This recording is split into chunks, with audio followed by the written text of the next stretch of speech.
Olá, caros amigos do YouTube, eu sou Kátia Magalhães, sejam todos muito bem-vindos ao canal Chá com Debate, o seu espaço de interlocução livre e democrática na internet.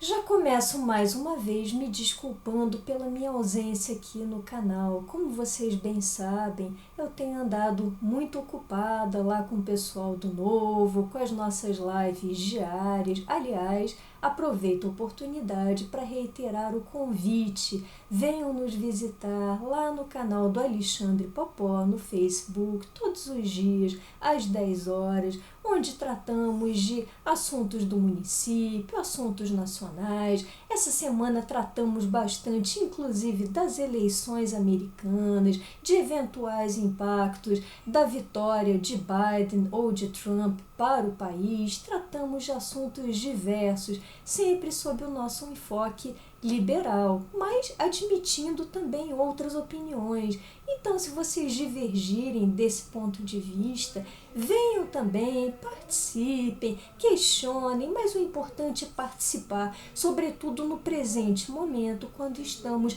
às vésperas, das nossas municipais. Temos uma decisão muito importante pela frente, que é a escolha dos nossos prefeitos e dos nossos vereadores, dos nossos mandatários no município. Então, não vamos perder tempo, vamos aproveitar para discutir essas questões palpitantes.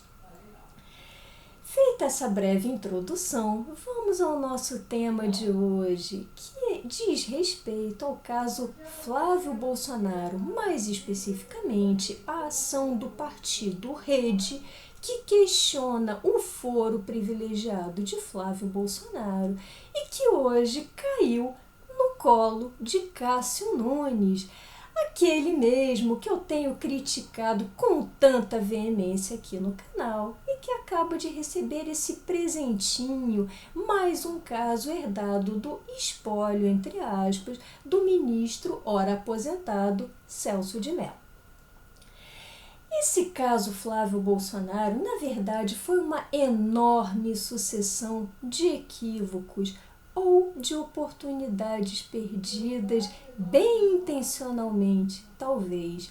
Como discuti em vídeos passados aqui do canal, tivemos aquela decisão teratológica do nosso TJ aqui do Rio, uma decisão por maioria, que admitiu, que reconheceu para Flávio Bolsonaro uma prerrogativa de foro a qual ele não faz mais jus.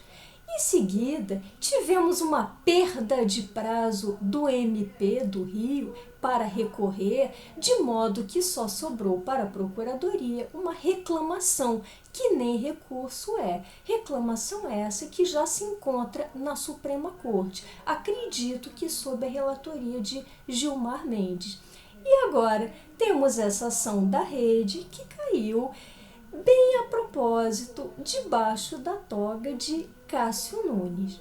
E aí começo indagando a vocês, que tipo de isenção poderá ter Cássio para julgar essa ação? Logo ele, que foi nomeado pelo pai do investigado, pelo pai da pessoa em questão, pelo pai do tal 01, do queridinho filho 01, o feliz proprietário da lojinha de chocolates. Que isenção terá Cássio Nunes depois de tanta proximidade com Bolsonaro, depois de algumas pizzas, de encontros com Bolsonaro, com Gilmar e do próprio vínculo de confiança que o presidente manifestou inequivocamente ao indicá-lo para tomar assento na nossa Suprema Corte? Que isenção terá esse senhor? Acredito que nenhuma, acredito que ele deveria ter se declarado no mínimo suspeito. Mas é claro que ele não vai, ele vai prosseguir julgando e esse país vai se tornando, infelizmente, cada vez mais um circo de horrores, muito protagonizado em grande medida, diria eu, pelo judiciário.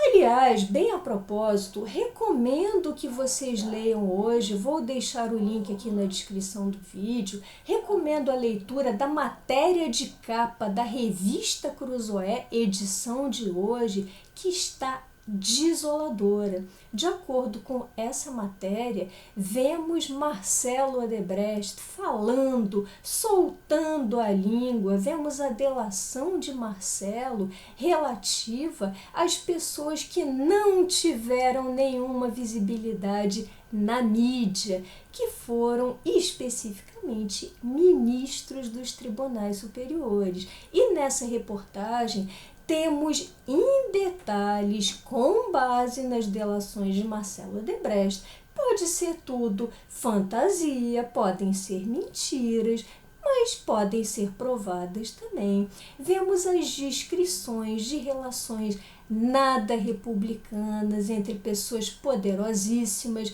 grupos empresariais enormes que controlam esse país e vários ministros do STJ. Relações essas intermediadas por caciques da política, como, por exemplo, Sarney e Sérgio Cabral. Está imperdível, não deixem de ler, no mínimo para terem uma história bastante sórdida, mais uma história sórdida que justifique o nosso inconformismo com várias estruturas aqui desse país.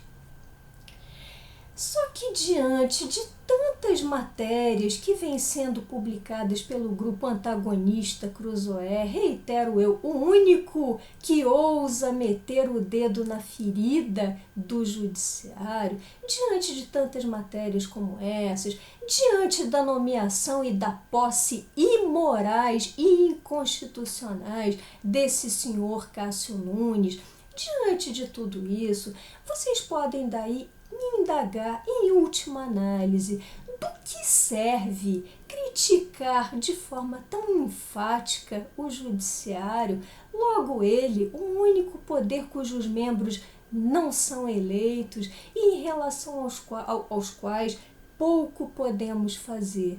Essa é uma pergunta bem cabível, bem apropriada. Mas aí eu retorno à pergunta: será que nós somos mesmo tão impotentes assim em relação aos supostos desmandos do judiciário, em particular dos membros dos tribunais superiores? Não sei, tenho minhas dúvidas. Acredito que no sistema já em vigor, capenga e fraquinho do jeito que ele é, acredito que já tenhamos mecanismos ainda tímidos, mas mecanismos assim mesmo, que nos permitam exercer um certo controle sobre o judiciário.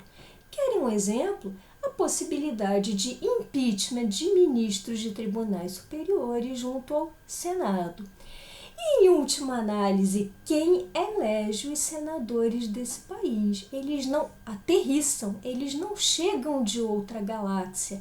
Nós os colocamos lá, nós damos poder a eles pelo voto e, dependendo dos mandatários que nós escolhermos, pode ocorrer, sim, de um ministro de um tribunal superior de conduta um tanto inadequada, um tanto antirrepublicana, vir a ser objeto de um processo de impeachment. Por que não? Depende de nós, depende da escolha que fizermos para ocupar aqueles lugares. E em termos de perspectivas, em termos de futuro, acredito que possam haver perspectivas de um controle mais robusto sobre o judiciário. Por exemplo, uma reforma administrativa mais abrangente que inclua o judiciário já pode começar quebrando a soberba de certos deuses do Olimpo que ganham salários imorais, salários incrivelmente elevados, considerando o nível do país, o nível de pobreza do país, e também ganham penduricalhos, ganham auxílios de toda espécie. Então, já pode começar a quebrar o orgulho, a soberba dessas pessoas nesse sentido. Também uma reforma administrativa mais abrangente, mais séria, mais comprometida, possa vir a realizar algumas alterações nos processos de seleção para as carreiras públicas incluindo as carreiras do judiciário, seleções mais rigorosas, concursos mais eficientes, inclusive que avaliem outras aptidões, outras habilidades, além dos conhecimentos jurídicos, como, por exemplo, habilidades psicológicas, critérios éticos. Talvez isso possa ser inserido em modelos futuros de avaliação. E aí vocês estão daí, talvez imaginando, a Kátia está em delírios, está vivendo uma utopia. Pergunto, será mesmo? Será que isso tudo é utopia? Será que tudo que discutimos todas as noites lá no canal do Partido Novo, será que é tudo tão utópico? Acredito que não, porque há outras sociedades humanas que conseguiram se estruturar de forma diferente. Portanto, se somos humanos, também temos esse potencial de aderir a estruturas mais eficientes, mais justas. Esse me parece um silogismo perfeito.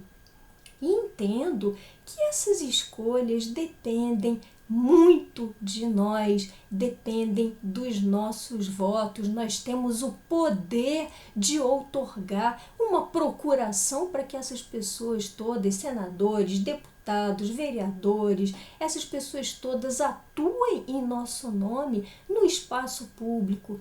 Vejam vocês quanto poder temos nós. Nós temos o poder de sermos os pagadores de impostos e, em última análise, somos nós que arcamos com essas festas ou com esses circos, ou seja lá o nome que se queira dar. Nós temos esse poder, só que nós não acreditamos porque fomos tão castrados, a nossa inteligência foi tão subestimada, foi tão degradada ao longo de décadas e décadas de desmando, de corrupção, de desleixo com a educação, que nós esquecemos de olhar para nós mesmos e ver, conseguir enxergar quanto poder nós temos nas mãos. Depende de nós nos recusarmos a participar de tudo isso. Depende de nós olharmos esse judiciário e manifestarmos o nosso repúdio nas redes, nas conversas com os nossos amigos, mas manifestarmos de algum modo. Não vamos nos calar, não vamos deixar que eles nos castrem ainda mais a inteligência. Vamos começar a despertar, como a gente diz lá no Partido Novo, não basta a indignação, temos que partir da indignação, sair da indignação para a ação, para tentar fazer alguma coisa que mude toda essa estrutura. E acho que mais cedo ou mais tarde a história caminha devagar, mas mais cedo ou mais tarde a gente consegue, com a opção por novas lideranças, por pessoas comprometidas com o bom uso do dinheiro público, com o bom funcionamento dos serviços públicos, mas depende de nós escolhermos essas pessoas, fiscalizarmos essas pessoas. Afinal, ninguém em sã consciência dá um cheque em branco para quem quer que seja. Depende de nós tudo isso. Está no âmbito do nosso poder proceder a essas mudanças. Basta que a gente acorde desse estado letárgico, desse estado inerte, onde nos deixaram por tantas décadas, interessou a esse sistema sórdido, a pessoas como Cássio Nunes, Bolsonaro, Rodrigo Maia, Lula, interessou a todas essas pessoas que nós ficássemos dormindo e só pagando impostos. Mas a partir do momento que nós tivermos lucidez e condições de nos indignar de forma robusta, de forma bem fundamentada e partirmos para a ação, escolhendo novos nomes, a gente começa a delinear mudanças nesse cenário. Mudanças lentas, mas mudanças que acabam chegando. Bom, essas eram as reflexões que eu gostaria de compartilhar com vocês hoje. Se tiverem gostado desse vídeo, deixem seus likes, comentem. Por hoje me despeço e até o próximo Chá com Debate.